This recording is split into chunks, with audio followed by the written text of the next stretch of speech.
Binasag ni former Executive Secretary Lucas Bersamin ang katahimikan sa gitna ng umiinit na iskandalo sa 100 billion pesos budget insertion at mariing nilinaw na hindi siya kusang nagbitiw.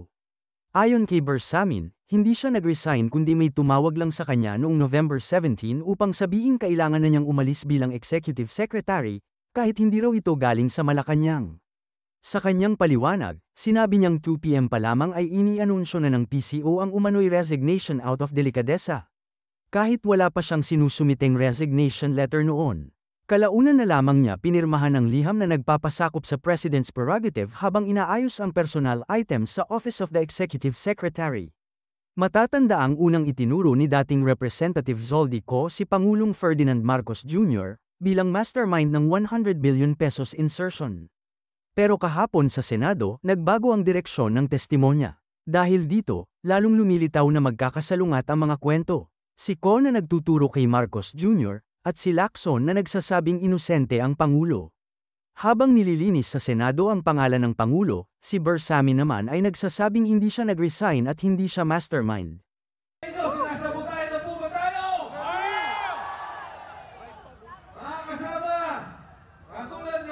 Binabanggit kanina, gusto ko po sanang lumayo muna sa politika. Nung ako ay imbitahan ni Senador Marcoleta at ng sagip, nung pong nakaraang halalan, ang sabi ko kay Senador Marcoleta, Senador Cadante, kung maaari ayoko munang sumabak sa politika. At umabot po sa punto na maraming nagiging panggugulo, debate at away sa politika, hindi po ako nakikialam. Hanggang sa lumapit si Sergeant Orly Gutesa. Yun! Gutesa! Gutesa! Gutesa! Gutesa! Gutesa! Si Sergeant Orly Gutesa po, lumapit sa akin. Ang sabi, dahil nung panahon na yun, chairman ng Blue Ribbon Committee, si Senator Dante Marcoleta. Ang sabi niya, sabi niya, ito po ang mga nangyayari. Nagdi-deliver po kami ng pera. Dito, sa may Valle Verde, dumarating ang bilyong-bilyong pera. Nilalagay po namin sa maleta at dinideliver namin doon po kay Speaker Martin Romualdez.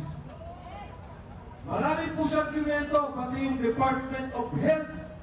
Pinapakilaman ang pondo, ang mga kontrata, ang mga gamot, ang tulong sa mahihirap.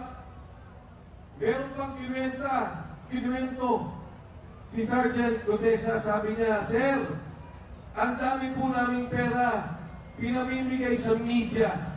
Hoy!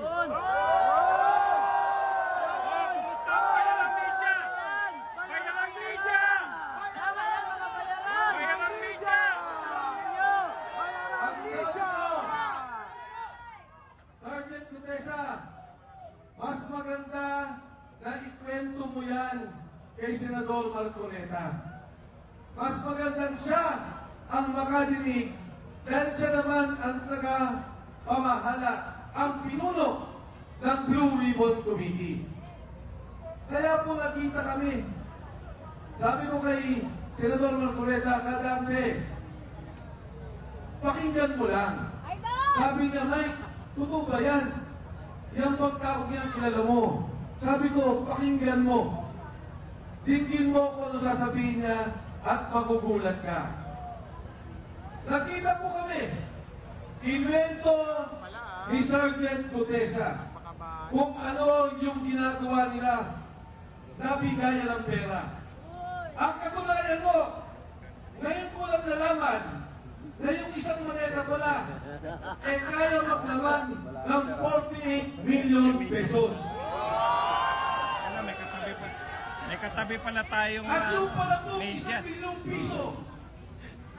Ang kalagahang bigat ay 1 kilo. Huwag na muna kayo maingay. Hindi na mo sila bibilan ng pera.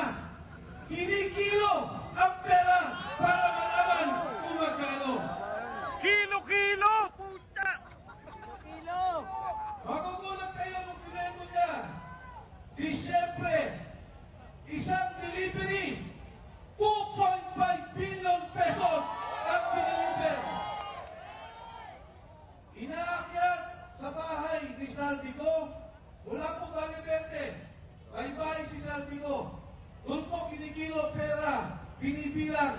ilalagay sa maleta. Dadalhin sa bahay ni Saldico, dyan po sa Shangri-La Horizon sa BGC. Inaakyat lahat ng maleta at pinababa muli. Hindi ko po maintindihan, tinanong ko, Sarge, bakit inaakyat pa yung maleta ang bibigat? Pagkatapos ibababa muli. Sabi niya, sir, hindi ko rin po alam. Pero ganun po ang aming ginagawa. Ngayon ko lang napagtuntun, ngayon pa lang mga maleta, kinukunan ng litrato para malaman ang delivery kay Speaker Martin Romualdez. Ngayon po, nung una, si Sergeant Gutesa sabi niya, hindi ko kailangan ng protective custody o proteksyon ng Senado. Sabi niya, huwag niyo na rin po akong isama sa Witness Protection Program. Kasama siya sa mga kasama niyang Marines. Noong una, hindi po kami nakapag-usap ng direkta. May nagsasabi lang po kung ano ang kanyang mensahe. Ngayon, ang huling mensahe nung nakaraang 2 linggo, hindi na po siya pinoproteksyonan. Siya po ay kinukulong na, illegally detained ng kanyang makasama ng MC2 ng Philippine Marines. Palayay si Gutesa! Ilabas nyo!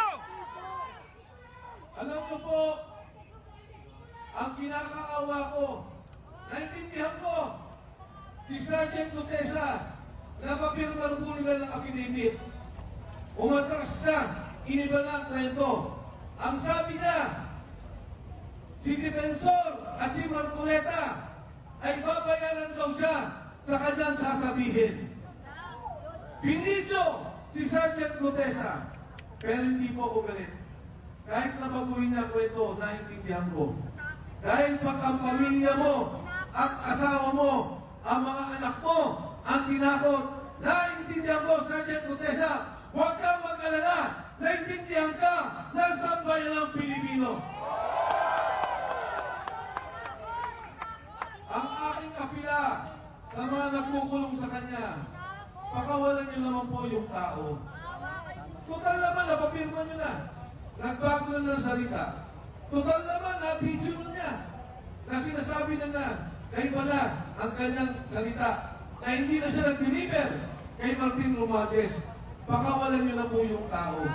Dahil yung tao, hindi na kinabang kahit sino sa kawalang-yaan, sa korupsyon na nakikita natin sa gobyerno. Tama! Yung kay Sergeant Gutesa, konsensya.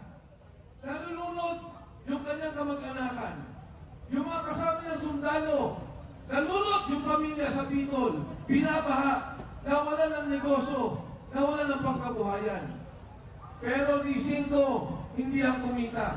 Hindi ang congressman, hindi ang senador, hindi ang contractor, hindi ang DPWH. Nag-deliver lang niya ng pera at na konsensya na nakikita niyang nakawan sa sambayan ng Pilipino. Mga kasama, kahapon lang, yung pamilya na inilipat na namin ang bahay dahil binabantayan din. Bakit? Dahil si Saldico, sinabi niya, totoo ang sinasabi ni Gutesa. Ang aking pong kinagulat, ang aking pong kinamangha, dati ang sinasabi ko, imbestigahan ninyo si Saldico. Dati ang sinasabi ko, imbestigahan ninyo si Speaker Martin Romualdez. Ngayon ko lang narinig yung sinabi ni Saldico na ang pera, dinadala nila ang mali-malitang pera kay President Bongbong BBM Marcos. Ang sabi ni Pangulong Marcos, maya naman kayo. Ang sabi niya, ikulong ang nagnakaw. Ang hamon ko sa kanya, President BBM Marcos, ikaw ang mastermind. Ikaw ang dapat mahiya. Ikaw ang dapat ikulong ng sambayanang Pilipino. Ngayon, nasabihin nila, sabi po nila, Saldico, umuwi ka, harapin mo ang kaso. Ngayon, ang sabi nila, may kaso na si Saldico. Nung araw, ang sabi nila, wala silang kaso kay Saldico. Nung sila na ang tinuro, Speaker Martin Romualdez, President Bongbong Marcos, biglang nagkakaso, biglang papauwiin dito. Para ano? Patahimikin? Para ano? Pabaliktarin? Para ano? Patayin? At mawala na ang tunay na mastermind, ang tunay na nagbebenepisyo sa korupsyon, pondo ng sambayanang Pilipino. Yan pong pondong yan, pera nyo, binabayaran natin lahat yan. Buwis yan ng taong bayan. Tapos ganyan lang ang mangyari. Paano ang edukasyon? Yung PhilHealth, kinunan nila yung pondo. Paano ang mga na-hospital? Hirap na ang mga Pilipino. Pero ngayon narinig natin, bilyon-bilyon ang nawawalang pondo.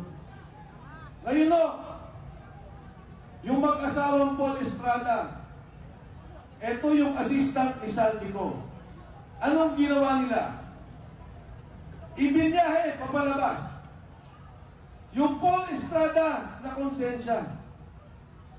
Yung kanyang asawa po, tumawag at sinabing gusto na nilang umuwi. Ano pong ginawa? Binugbog! Pagkatapos, inilipad sa Chile. Pero may maganda po akong balita sa inyo. Yung pong mag-asawang yan, hawak na natin. Yun! Yari kayo! Si Paul Estrada po, kailangan natin protektuhan. Dahil siya mismo, sabi ni Saldico, ang nagdi-deliver kay Martin Romualdez at President Bongbong Marcos. Yes! Mga kasama, yung ating pong pagkakaisa ngayong hapon, nung una, ayokong manawagan na mag-resign si Bongbong Marcos. Ayoko pong manawagan doon sa sarabing sinasabi nila na magnanakaw at dapat ikulong si Bongbong Marcos. Pero dito sa akin nakikita, yung pagsalita ni Saldico, wala na pong kaduda-duda. Si Saldico, chairman ng Appropriations Committee ng Kongreso. Bata nila, tao nila, 3 taon. Hindi ka magiging chairman ng Appropriations Committee kung hindi ka pinili ng Pangulo. Si Speaker Martin Romualdez, pinili ng Pangulo. At yung pontong yan, sila ang gumagawa. Sila ang nag-aayos. Ngayon pong araw, tinanggal si Executive Secretary Bersamin. Ngayon na! Tatanggalin din daw ang DBM Secretary Amina Pangandaman. Yari! Ang apila ko sa kanilang dalawa, magsalita na rin kayo bago kayo kasuhan at ituro ng administrasyong to. Alam nila ang galawan ng pondo. Alam nila ang nangyayari. Maawa naman kayo sa sambayan ng Pilipino.